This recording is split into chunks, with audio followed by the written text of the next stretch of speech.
आज राति चाहिँ यहाँ हाम्रो थानीमाईको यी बाँचेको चाहिँ यो तीनटा हो। तीनटा चाहिँ बाँचेछ बिचरा थानीमाईको जालीभित्र जुन छ। यस्तो अग्लो अग्लो जाली लगाउँदाखेरि पनि राति आएर आक्रमण गर्दछ। बाघ भनिन्छ, बाघ कि चितुवा, यति अग्लो बाघ यति छ, यति ठुलो छ जाली यहाँ थानीमाईभित्र। यत्रो ठुलो अग्लो करिब 5-6 फिट अग्लो जाली छ यहाँभित्र। तर पनि जालीमा जम्पिङ गरेर आउँदो रहेछ यो चितुवा भन्छन् यहाँका साथीहरूले। तर यहाँ बाघ हो कि चितुवा हो, यसरी आएर यहाँ वरिपरि यति ठुलो जाली पाइरहेको छ। कति तीनटा होइन, तीनटा मरेको होइन, यसरी जालीभित्र छ, यसरी मारेको छ बिचरा, यसरी खाएछ। जालीभित्रै छ यो, यति अग्लो जाली छ। कतिवटा मारेको? तीनटा? तीनटा हो। अनि सुन्न, बाघ हो कि हो? अब त्यो त हामीलाई नै के थाहा, दाम देख्न सकेको छैन। विशेषज्ञले के भन्छ, चितुवा हुन सक्छ भन्ने सम्भावना छ बाघको जालीमा चढ्नु। यत्रो 6 फिट जालीमा चढ्दैन बाघ भनिन्छ।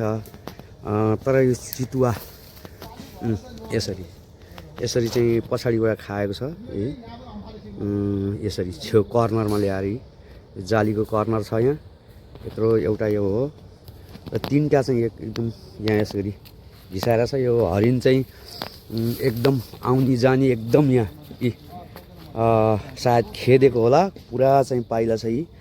यसरी पाइला छ। राति यो तीनटालाई चाहिँ मारेको रहेछ। यो जाली यति लामो छ, कहीँ तार छ, तै पनि यो यहाँ त एउटा जाली नै यिनीहरूले चाहिँ अलिकति बिचरा छिनाझपटी गर्दाखेरि होला यी जाली नै अलिकति तोडेको छ। यो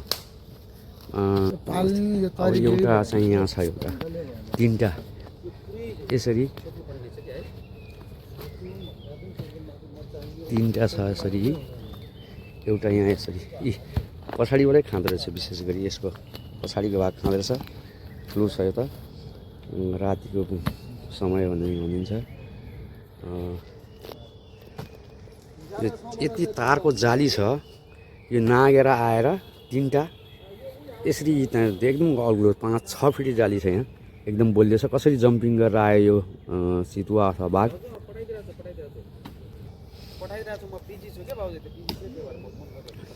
तै पनि यस्तो गएको छ यसरी वरिपरि। यहाँ यत्रो जाली छ, यसरी तारको बार गरिएको छ वरिपरि। अनि यो जालीभित्र चाहिँ पालिएको छ हरिण। कम लखटे छ है, हेर्नु त, लखटी मारेको त यार। घिसारे यहाँ आएर मारेर यो घिसारेको डाममा लगाएको छ यहाँभित्र। यो बाँचेको बिचरा कति तर्स्यो होला, बाँचेको हरिणहरू चाहिँ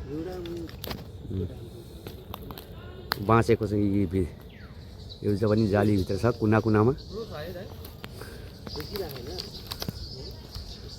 बाँचेको चाहिँ एकदम तर्सिन्छ। बाँचेर बसेको चाहिँ यहाँभित्र छ। यत्रो चारको जाली हुँदाखेरि पनि तर्सेको छ बिचरा। बाँचेको चाहिँ तर्सेको छ। 6वटा रहेछ जम्मा, 6वटामा 3टा मारेछ आज राति।